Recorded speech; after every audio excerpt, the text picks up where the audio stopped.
आज शिव महापुराण जी की कथा के क्रम में आज शिव महापुराण का पार्वती खंड का 10वां अध्याय। इस अध्याय का नाम है शिव प्राप्ति हेतु पार्वती तपस्यारत और शिव के भाल स्थल से भीमोत उत्पत्ति। ब्रह्मा जी कहते कि हे नारद जी, जब पार्वती देवी शिव जी को वर रूप में प्राप्त करने के लिए तपस्या कर रही थी, तभी शिव जी अपने प्राणों से अधिक प्यारी प्रिया सती देवी को हृदय से स्मरण करते हुए सती देवी के विरह से दुखी होकर वो कैलाश पर्वत पर चले गए और कैलाश पर्वत पर जाकर वो सती देवी के गुणों के वर्णन को अपने गणों के साथ बखान करने लग गए। तदंतर यत्नपूर्वक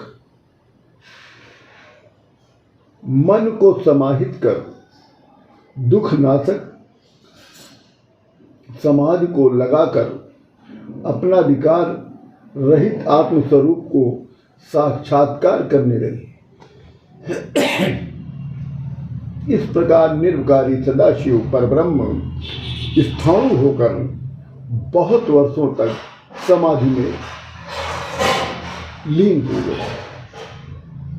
बहुत वर्षों के बाद जब उन्होंने समाधि को त्यागा है, तब हे नारद, सदाशिव के ललाट स्थल से अर्थात मस्तक से पसीने के कुछ बूंद पृथ्वी पर जाकर गिर पड़ा।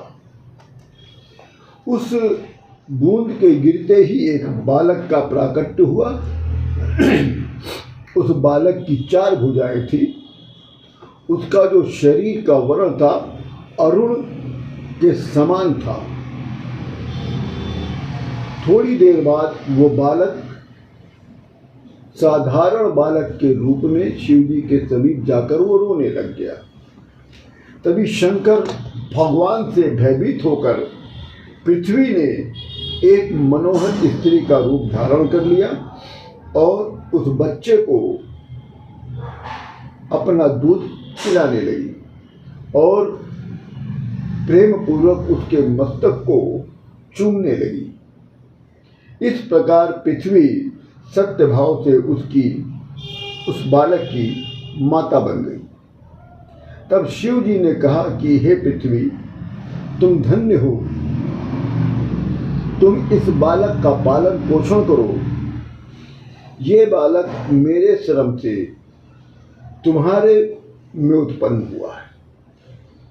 ये बालक तेजस्वियों में श्रेष्ठ होगा और इस बालक तुम्हारे ही नाम से ये विख्यात होगा। ये बालक भूमि दान करने वाला और असत्व गुणों का से संपन्न होगा। तब ब्रह्मा जी कहते हैं कि हे नारद जी, ये बालक भौम नाम से विख्यात हुआ। ये बालक बहुत ही शीघ्र युवा हो गया और युवा होते ही नारद जी ये बालक भौम काशी चला गया और काशी जाकर बहुत वर्षों तक उसने शिव जी की सेवा करता रहा। शिव जी की कृपा से ये बालक भौम शुक्र लोक से आगे दिव्य लोक में निवास करने लगा। आज का ये अध्याय यहीं पर पूर्ण होता है। आप सभी लोगों को राम राम।